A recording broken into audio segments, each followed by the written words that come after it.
Today we are doing a recruitment drive event. So we're moving rigs, getting ready to launch the rescue boat out of our rescue truck. We're getting video ready, setting up tables. What is this station gonna be? Is this for the times turnout?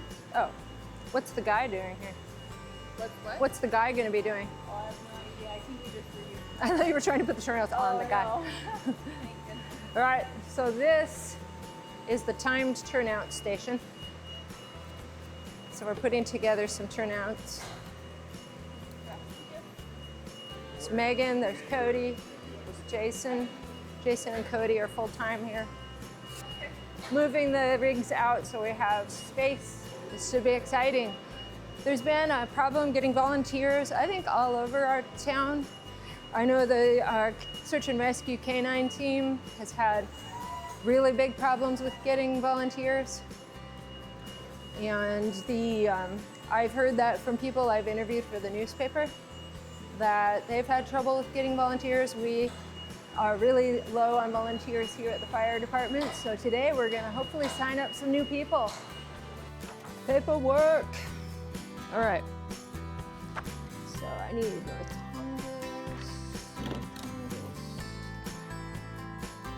criminal history. Thank you.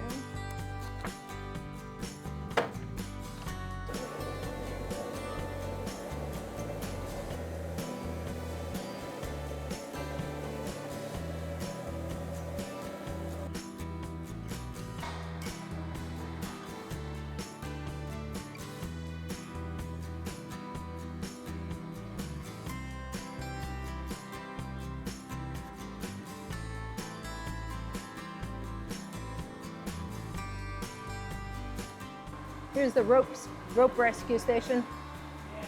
Here's Dustin, he loves being on camera. And here's take vitals with that. You can do, what? This is the first aid station. Here's our awesome ambulance. Thank you. Here's our awesome ambulance. This is Medicate. Blankets, because it's so cold all the time here. Also, we have a heater in there, of course. These are our medical bags. This is the pedia for peds for children. This is our basic airway bag. It's a bunch of trauma, first aid. What about your medical terminology class? They have the chance to job shadow and Yeah. Go to these different places. Like I job shadowed at the ER, the fire department in town, and then as well as I was gonna go to general surgery, but then I decided to extend it at the ER, and so I spent about 8 weeks at each place, 6 or 8 weeks. And Yeah. It's like 2 days out of the week, so like Tuesday and Thursday, you go to the ER, the place you're gonna job shadow. And that's kind of, it's really cool because it kind of gives you a drive towards what you want to do in the medical field. Yeah. And it helps you kind of understand what that field's kind of like. And that was really helpful for me. Yeah. And it's like kind of like an hour. It's kind of like an hour each time, but you're welcome to stay longer if they want you there Okay. or allow you there.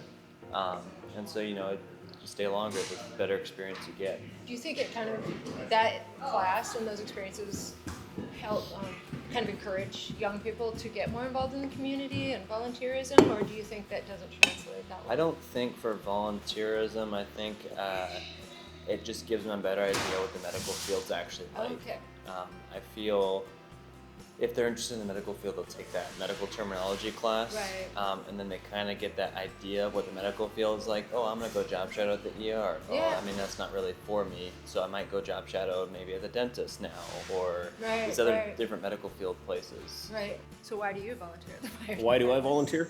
Yes.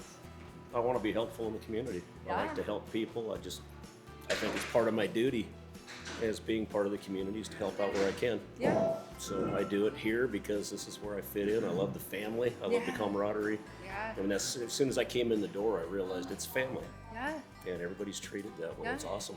So what's your favorite thing to do in the fire department? I don't know. I'm still learning everything. Yeah. You take Tanker it- is great. Yeah, But I driving just the finished my tankers. ETT class. My wife and I Awesome. both did. And So so you're we're getting ready responding- to start responding on the ambulance and stuff too. Oh, that's great. When did you join? I joined about a year and a half ago. Okay. And then Hasn't been that long. Dorian joined in August and immediately Okay. broke her ankle. Oh, that's And right after her interview, had to be transported by the very people that interviewed That's her. right. So, but now she's healed up, and now she's Okay. involved too. And Is she driving the tankers also? no, Okay. no, she's going to do just- strictly support and medical? yeah. Show your skills here.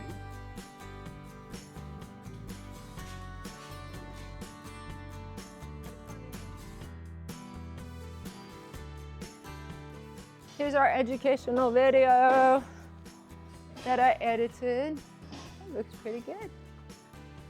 They took the footage and then I edited it. Firefighting portion.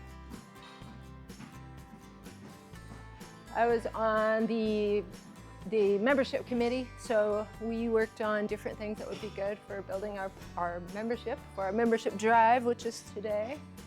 They're doing a little firefighting portion. Pretty cool. Well, I just got home from the fire department open house recruitment drive event, and we had 0 people show up for that. And we really need new members. So what are the lessons here? The first thing I did when I got home is look up what are the statistics on volunteers in the United States. I found a couple articles. Here's one from Forbes that talks about this. And it's one quote from this article, Forbes.com. Despite its benefits, both to communities and individual volunteers, people are volunteering less. Formal volunteering is down 7 percentage points. This was written in March 2024, reaching the lowest rate in nearly 3 decades, according to the US Census Bureau and AmeriCorps. And they go on to say this needs to be a sounding alarm to everyone, not just nonprofits. Volunteers are the backbone of democracy and civil society. Without the belief that we can make a difference, strengthen our communities, and solve society's toughest issues, what do we have to work toward and inspire us? And one suggestion they have to get volunteers excited about helping is just asking them to volunteer directly. And people also want to understand the organization they're supporting and the impact they're making. And they also need to understand the historic systemic issues that cause challenges and why the community needs to be involved in solving its own challenges. I feel like our fire department does a pretty good job with that. As a reporter for the Ketchikan Daily News, I have heard from many different organizations that volunteerism has gone down. As an almost 30-year member of the Ketchikan Volunteer Rescue Squad team, I'm on the K-9 portion of that team. Our team has just shrunk. Over the past 3 years, I am the last member. We started with more than 20 members, and we had a pretty good membership for many years, but it's dwindled, and I have kind of given up trying to recruit.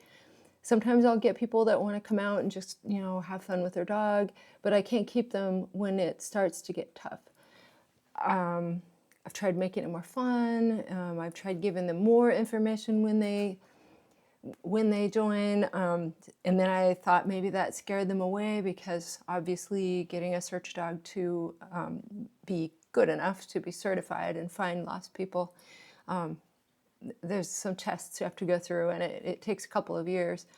So I tried giving them less information, and that didn't help either. So this has been something that's really been on my mind, and I've put a lot of work into recruiting over the years for the search and rescue dog team and for the fire department. I've been a member of the fire department since 2013, and our numbers have dwindled quite a bit in the last, I guess that's almost 12 years now. There's another article that I found. It's called Rates of Volunteerism Are Declining. What Can Mentoring Problems Do? This is focused on mentor programs, which also seem to be having problems with this. And it says recent research indicates a dramatic decline in American volunteerism since 2021. I think this is a 2025 article.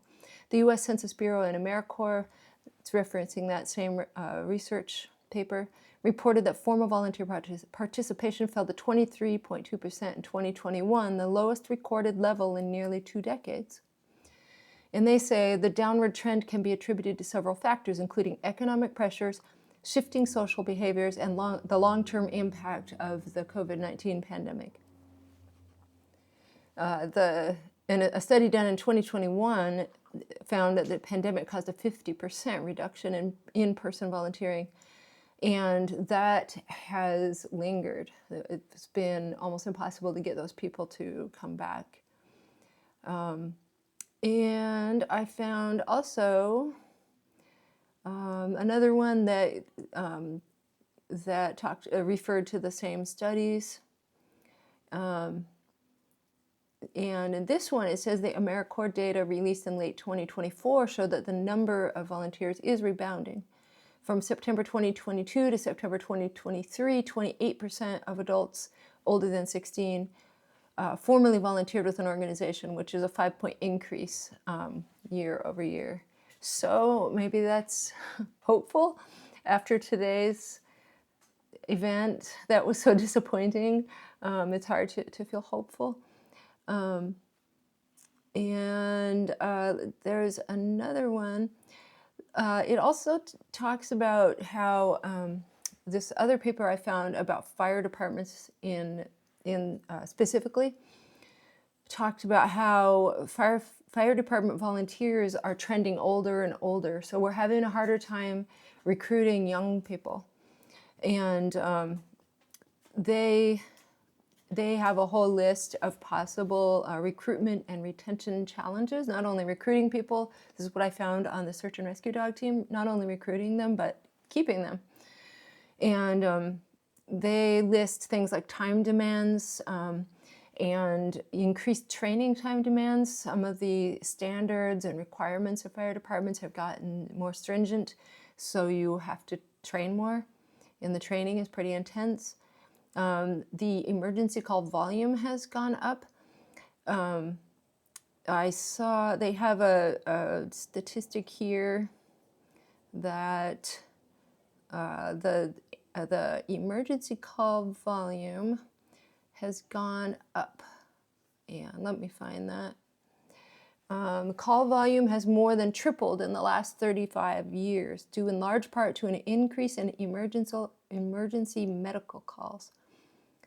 So that also is hard. If you're a volunteer and you're just getting call after call in the middle of the night, during the day when you're at work, that can get pretty exhausting. Those of you who are in fire departments know. And they also list challenges to recruitment, increased time demands, more rigorous training requirements, and then again, work. They also list difficulties as there's also greater expectation of what the fire departments will do.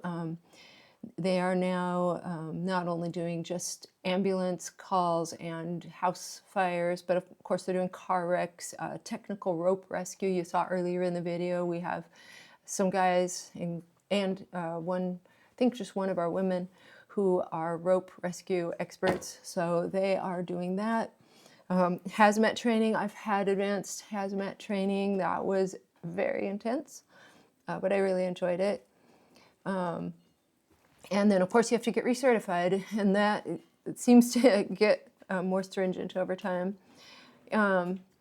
Changes in the nature of the business they list is abuse of emergency services by the public, and also less of an emphasis on the social aspects of volunteering. So maybe our whole society is just kind of changing. We're becoming more insular. It's not such an important cultural issue or cultural norm that you go out and you volunteer for your community. People move a lot, and this is what refers to kind of what I was just saying, loss of community feeling, less community pride, less of an interest. These are kind of vague. I don't really love this list that they have. Doesn't seem as scientific. I'm not sure how they're assessing less of an interest in time for volunteering, maybe surveys.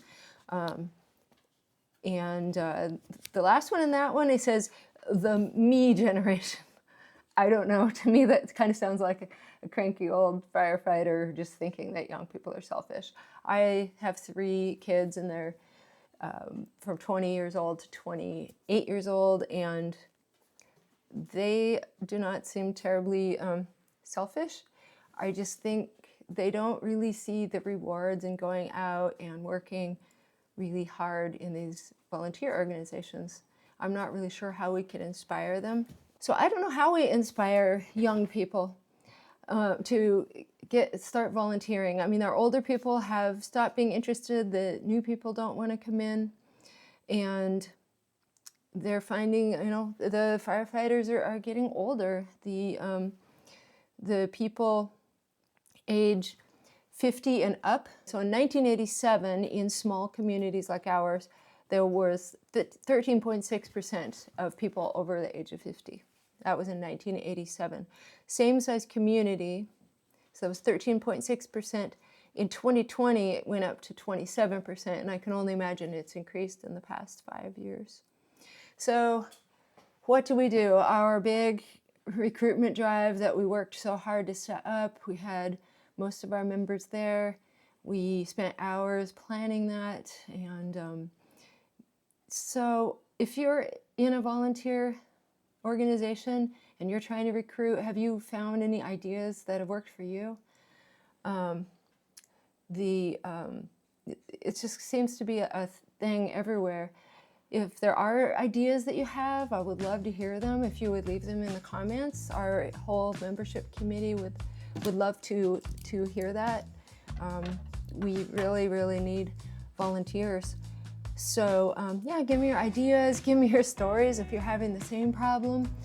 If nothing else, it would be great to commiserate.